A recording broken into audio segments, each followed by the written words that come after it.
اعوذ باللہ من الشیطان الرجیم بسم اللہ الرحمن الرحیم وَإِذْ قَالَ مُوسَىٰ لِقَوْمِهِ إِنَّ اللَّهَ يَأْمُرُكُمْ أَن تَذْبَحُوا بَقَرَةً، اور یاد کرو جب کہ موسیٰ نے اپنی قوم سے کہا یقیناً اللہ تمہیں حکم دیتا ہے کہ گائے کو ذبح کرو۔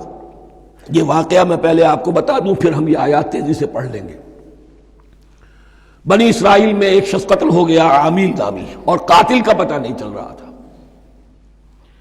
اللہ تعالیٰ نے حضرت موسیٰ کے ذریعے سے انہیں حکم دیا کہ ایک گائے کو ذبح کرو اور اس کے جسم کے ایک ٹکڑے سے اس مردے کو چھوؤ، وہ جی اٹھے گا اور وہ بتا دے گا میرا قاتل کون ہے۔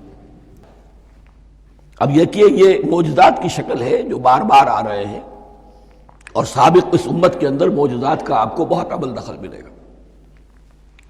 اس میں ایک تو یہ کہ گائے کو ذبح کرنا، وہ گائے کے تقدس کا جو ان کے دل میں ذہن میں تھا، تو ذبح کرنے سے اس کے اوپر بھی گویا کہ ایک تلوار چلائی گئی، اور پھر انہیں دکھا بھی دیا گیا کہ ایک آدمی زندہ بھی ہو سکتا ہے، باعث بعد الموت کا بھی ایک نقشہ دکھا دیا گیا انہیں۔ لیکن انہیں جب یہ حکم ملا اور ان کے دلوں کے اندر وہ بچڑے کی اور گائے کی تقدیس جو ہے وہ پلی ہوئی تھی، اب انہوں نے سوال کر کے کسی طریقے سے بچنے کے لیے مین میخ نکالی، کیسی گائے ہو، کیا رنگ ہو، کس طرح کی ہو، کس عمر کی ہو۔ بالآخر یہ کہ جب ہر طرف سے گھیراؤ ان کا ہو گیا اور سب چیزیں جو ہیں ان کے سامنے واضح کر دی گئیں، تب انہوں نے یوں سمجھیے چاروں ناچار بادل ناخواستہ اس حکم پر عمل کیا۔ بس اب ترجمہ کر لیجئے۔ وَإِذْ قَالَ مُوسَىٰ لِقَوْمِهِ إِنَّ اللَّهَ يَأْمُرُكُمْ أَن تَذْبَحُوا بَقَرَةً، اور یاد کرو جب کہ موسیٰ نے کہا اپنی قوم سے کہ اللہ حکم دیتا ہے تمہیں کہ ایک گائے کو ذبح کرو۔ قَالُوا أَتَتَّخِذُنَا هُزُوًا، انہوں نے کہا کیا آپ ہمارے ساتھ کوئی ٹھٹھا کر رہے ہیں، مذاق اڑا رہے ہیں، یہ کیا بات آپ کہہ رہے ہیں؟ قَالَ أَعُوذُ بِاللَّهِ أَنْ أَكُونَ مِنَ الْجَاهِلِينَ، فرمایا میں اللہ کی پناہ طلب کرتا ہوں اس سے کہ میں جاہلوں میں سے ہو جاؤں، کہ میں ان دین کے معاملات کے اندر استہزاء اور تمسخر کو شامل کر دوں۔ قالوا ادع لنا ربک یبین لنا ما ہی، اب انہوں نے کہا اچھا ایسی بات ہے تو ذرا اپنے رب سے دعا کیجئے کہ وہ ہم پر واضح کر دے کہ وہ کیسی ہو۔ قال انہ یقول، حضرت موسیٰ نے فرمایا اللہ تعالیٰ فرماتا ہے انہا بقرۃ لا فارض ولا بکر، وہ ایک ایسی گائے ہونی چاہیے کہ جو نہ بوڑھی ہو نہ بالکل بچھیا ہو، عوان بین ذالک، ان کے بین بین ہو۔ فَفَعَلُوا مَا تُؤْمَرُونَ، تو اب کر گزرو جو تمہیں حکم دیا گیا۔ قَالُوا ادْعُ لَنَا رَبَّكَ يُبَيِّن لَنَا مَا لَوْنُهَا، اب انہوں نے پھر کہا ذرا ایک دفعہ اور دعا کیجئے اپنے رب سے، وہ ہمیں بتا دے اس کا رنگ کیسا ہونا چاہیے۔ قَالَ إِنَّهُ يَقُولُ إِنَّهَا بَقَرَةٌ صَفْرَاءُ فَاقِعٌ لَوْنُهَا تَسُرُّ النَّاظِرِينَ، فرمایا اللہ فرماتا ہے کہ وہ گائے ایسی ہونی چاہیے زرد رنگ، شوخ رنگ، شوخ زرد رنگ کی، چمکیلی، جو دیکھنے والوں کو خوب اچھی لگے، پسند آئے، دل میں کھپ جانے والی۔ اب جو زیادہ سے زیادہ ان کے ہاں مقدس سمجھے جاتے تھی گائے، رفتہ رفتہ سوال کر کے اگر پہلے ہی حکم پر وہ کر دیتے تو کسی بھی گائے کو ذبح کر دیتے، لیکن یہاں گھیراؤ ان کا ہو رہا ہے کہ جس کی تقدس کا ان کے ذہن میں زیادہ سے زیادہ تاثر ہے اسی کو واضح کیا جائے۔ قالوا ادع لنا ربک یبین لنا ما ہی، پھر انہوں نے کہا ذرا اللہ سے دعا کیجئے اور وہ ہمیں یہ بتائے کہ وہ کیسی ہو۔ ان البقرہ تشابہ علینا، یقیناً ہم کچھ شبے میں پڑ گئے ہیں، یہ گائے کا معاملہ مشتبہ ہو گیا ہے ہم پر۔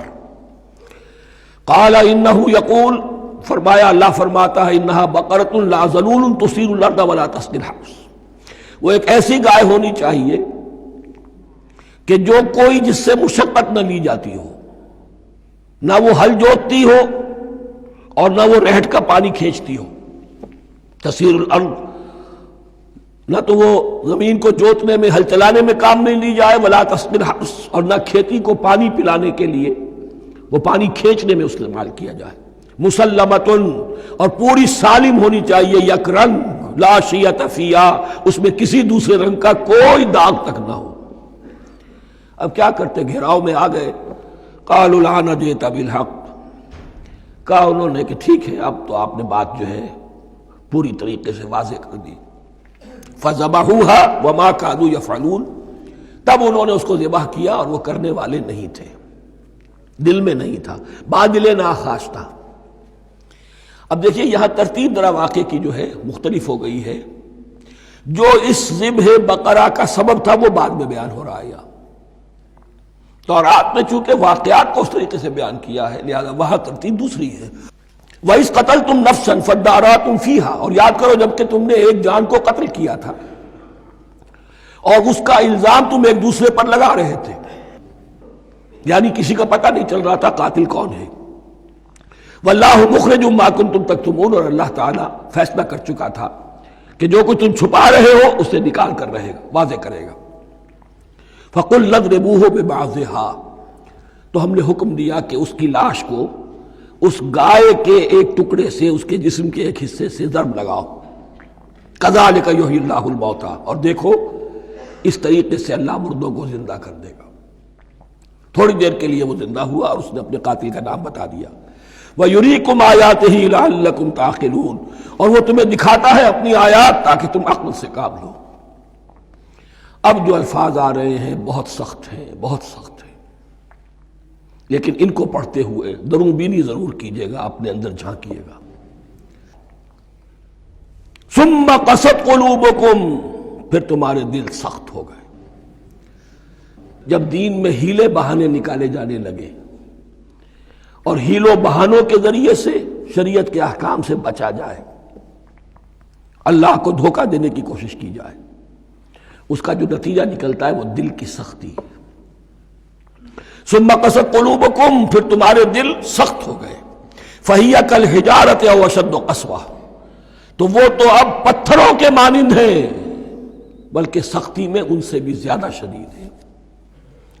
یہ ویسے بھی فصاحت اور بلاغت کا بھی بڑا ایک عمدہ مقام ہے قرآن کا۔ وَإِنَّ مِنَ الْحِجَارَةِ لَمَا يَتَفَجَّرُ مِنْهُ الْأَنْهَارُ، پتھروں میں سے تو ایسے بھی ہوتے ہیں جن میں سے چشمے پھوٹ بہتے ہیں۔